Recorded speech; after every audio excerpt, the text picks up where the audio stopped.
Hey, what's up, YouTubers? Today I'm going to talk about the drama and the politics behind some of YouTubing and how you need to stay out of it and stay positive. So, this is going to be a very controversial topic. It might make some enemies for me in the YouTube world, but probably not. I'm not saying anybody by name or anything like that. Anyway, I recently had a message from a new YouTuber who was really frustrated because he's working hard to make good content, but he's livid because he saw a motovlog on his recommended videos list and it had about 120,000 views. So he clicked it to see what all the fuss was about, and he could only watch about 2 minutes before he got bored and left, and he pointed out the many egregious motovlogging sins that were committed in this said vlog. First of all, it was during a rush hour commute. He said the topic was dull and unorganized. There was gratuitous swearing, which is okay for some but not for others. Tons of wind noise. The mic was way too close to the guy's mouth, and it was blowing his speakers. And then he said the camera lens was even smudged, and the camera was super shaky, so it was unbearable. And he couldn't understand for the life of him how that video could have amassed 120,000 views in the mere months that it had been up, when he has been working hard and he's struggling to get 50 and 60 views on videos that he's put a lot of effort in. Now, here's the thing. I don't know what motovlogger or what video he's talking about, and, well, I'm just going to say Chris. I'm not going to say your channel name because if somebody assumed they knew who you were talking about from the description I just gave, they might rat you out and we'll both get all kinds of hate from their gigantic loyal audience. So, just so everybody is clear, this is not an attack on any one motovlogger or group of motovloggers or even the very wide range of very large YouTubers who have tons of subscribers. But I do think this is a common sentiment for new motovloggers to feel frustrated or underappreciated and even jealous when they put their heart and soul into content to see it crushed by motovlogs and motovloggers that they think are terrible. But here's the thing, it doesn't help anybody to be a hater. So don't go click the dislike button on every one of their videos just because they're big and you don't think their content is good. The truth is that even dislikes count as audience engagement, and that actually works to boost the video's ratings on YouTube. So shh, don't tell the guy who continually dislikes my videos, otherwise he might stop and I'd get that less engagement. And another thing, don't get upset when you comment on their video or share a video with a big YouTuber and they never reply. You know, I've got a relatively small channel, and already answering comments is becoming almost more than I can handle. In fact, answering comments accounts for most of the time I spend on YouTube now. I probably spend more time answering comments than I do editing. So some comments I'm gonna start, not getting back to, but that doesn't mean you should hate me, and it doesn't mean that I hate you if I don't get right back to your comments or your messages. Anyway, I have felt the same way when I have seen videos that are pretty awful and they have a bazillion views. And I do feel that getting over this frustration is a big step in creating a successful channel. You're avoiding burnout and most importantly having fun. So this video is going to be all about how to overcome that sinking feeling when your videos don't seem to get traction when what you deem to be garbage can get views in the 6 figures. So first and foremost, just because there are other videos out there from big YouTubers with what you feel are lower standards than yours that are getting tons of views, don't believe that you should ever lower your own standards or try to be like them. Large established channels have worked hard to create their audiences, and they've done what it takes to grow their channels. The YouTube robots obviously love them, and you see their channels and videos recommended everywhere. And even though you might not think their content is really up to par, the fact is they are up to par. And the proof is in the views and the subscribers and the success of their channels. And it's undeniable that their recipe is working. Now, you may not feel that their content is good, but apparently a lot of people do, so they subscribed and they faithfully watch. The fact is that we are late to the game, and we'll need to up our game to break into the genre with any kind of success. So does that mean you should emulate their content or slack on quality? No way. You need to be yourself and just work hard. Just because another YouTuber out there can squeeze thousands and thousands of views out of an unedited video, that doesn't mean you should stop working hard or putting effort into your videos. So here comes some major controversy, okay? This is my opinion, but it's the truth. I have a pretty controversial theory about shoutouts and popularity in any media genre, and I'll cover it a lot more in a future tip video, but for now, let's think of it like this. YouTube shoutouts are like a lottery-esque pyramid scheme that rely on attention instead of money. Think about your favorite YouTubers. Can you honestly say that your favorite motovlogger, or YouTuber even, is the one with the most subscribers? If yes, then that's great. If no, then think about it. How do they get so many subscribers? Let's think about this. And this is where things get pretty dicey, okay? And I'm going to admit something that's pretty sleazy of me, okay? Have you ever shouted out somebody not because you enjoyed their content, but because their channel was large? You thought that maybe you'd shout them out in hopes that maybe somehow they would see it and shout you back. Well, I've done that. And I admit, I subscribed to and shouted out a motovlogger with a pretty large channel when every single video I saw of his made me want to unsubscribe. And eventually I did unsubscribe because I was being a completely fake tool, and every one of his videos make me want to scream in frustration. I thought to myself, how is he getting so many views when his videos are all like this? I didn't like his content, yet I was sleazy enough to recommend his channel to my awesome audience on the off chance that he would shout me back and share some of his subscribers with me. It was a big mistake for anybody to do, and I will tell you why. First of all, it rarely works. Odds are most large YouTubers are already overloaded with comments, and they will more than likely never even see your shoutout. Second of all, you're doing wrong to your audience by suggesting that they go waste their time on content that you wouldn't even really like. Third, the motovlogger you shout out may have a completely different audience demographic than you do. And even if they do return your shout out, how many of those people are going to like your content and stick to your channel? And fifth, and this is the big one, but tons of other people are doing the exact same thing. This dude is getting shout out after shout out. Not because the content is good at all, but because he is big and people want a piece of that audience. So what happens is all these little channels want that fabled shout out, and for a good reason. I mean, it might mean a huge jump in subscribers, which means increased AdSense cash. I mean, we're talking about potentially thousands of dollars here, but the cold hard truth is that so many little channels work hard to grow their audience through getting organic subscribers, then shout out these big guys and send their subscribers up the pyramid, but the subscribers rarely ever trickle back down. And that's why some of these guys are really big, because subscribers go up, even though the content's not good. It's only on the merit of their audience size and not on their content quality. And that's why when I do shoutouts now, I mostly recommend very specific videos instead of channels. It's easy to see the merit of a channel in a video.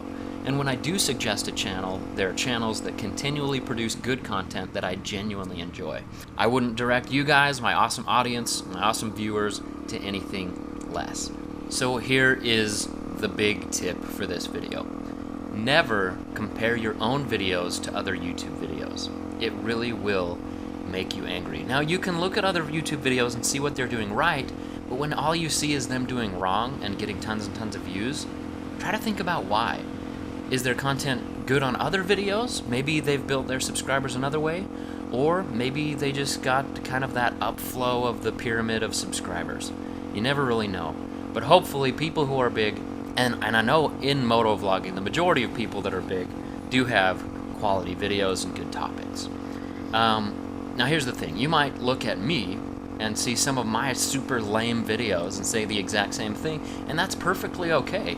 A lot of my videos really are total crap, and they probably don't deserve to get the views they get, especially in comparison to some of the great content I see from very talented YouTubers with smaller channels.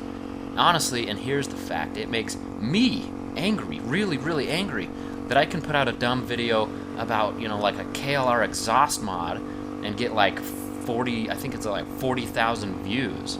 And that's more than 40,000 views more than one of the absolute best motorcycle videos I have ever seen on YouTube. And I've talked about it many times, but yet it still only has about like 390 views.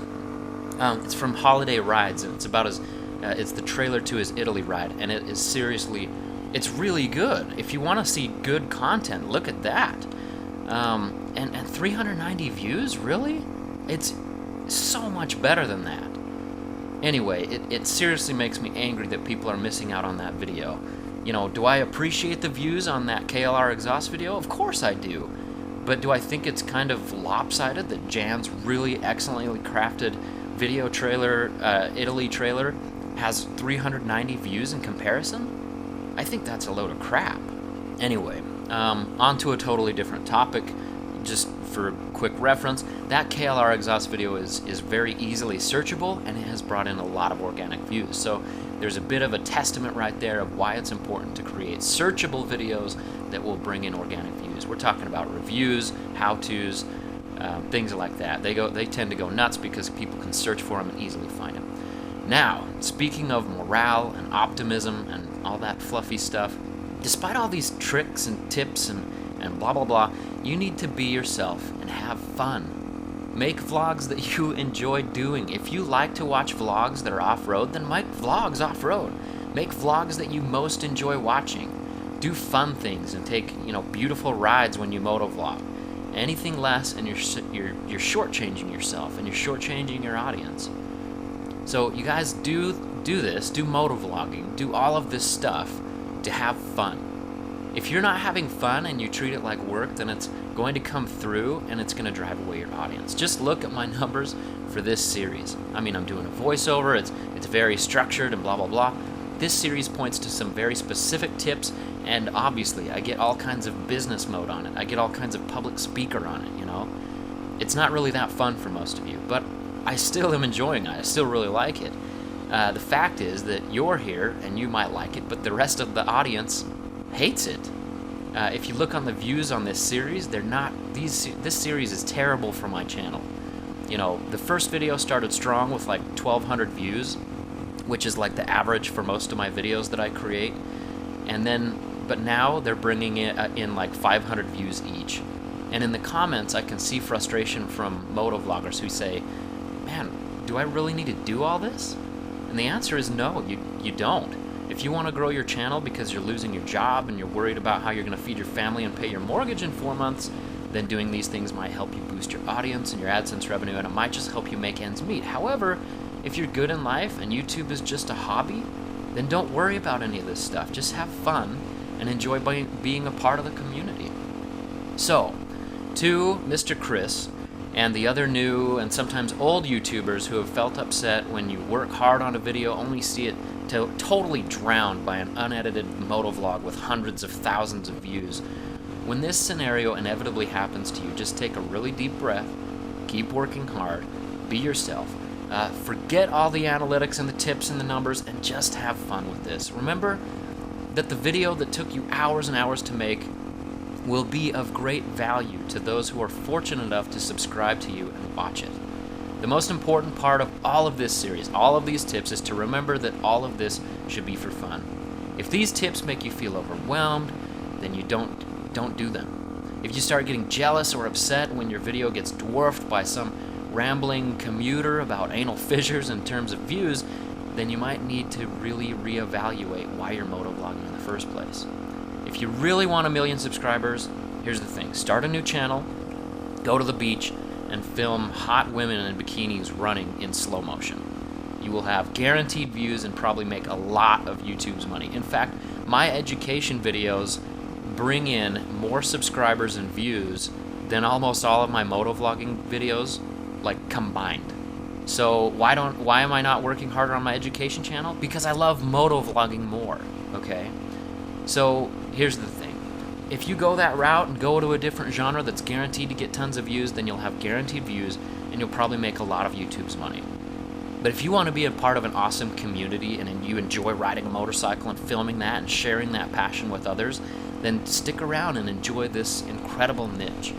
Sure, building an audience and filling your gas tank from AdSense money, and even paying off your camera equipment, or if you get big enough, whatever, you can pay off your motorcycle. That feels awesome.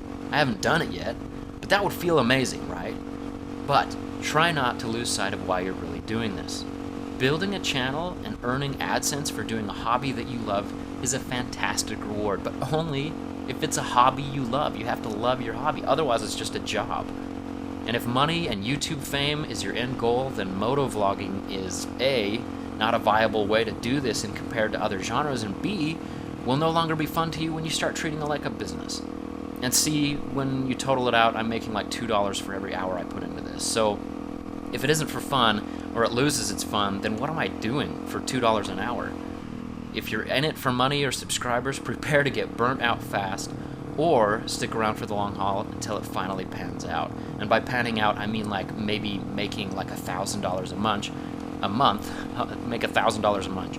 Make $1,000 a month, which would be awesome for passive income, but that's not ever going to be full-time job income. Anyway, guys, that is it for me. I know that wasn't much of a tip as far as concrete information goes. I just kind of want to boost some of your spirits. I've gotten a lot of messages like this. Chris, I hope this one helped you. I know you were super frustrated. I've been there too. Everybody experiences it. So hopefully this helps clarify why you're doing what you're doing, what we do as motovloggers. The truth of the matter is that subscribers are going to come in and you're going to be a part of the community and have fun if you are having fun in your videos.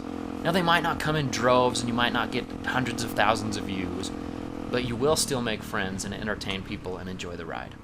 And in the end, that's why we do what we do. So if you're in this to make money, then you seriously should probably consider the, slow motion bikini thing. But if you want to be part of an audience, have a lot of fun, make a lot of friends, and potentially make a little bit of money, then seriously, this motovlogging thing is awesome, and that's why I love it. So you guys, thanks a lot for watching. eveRide out.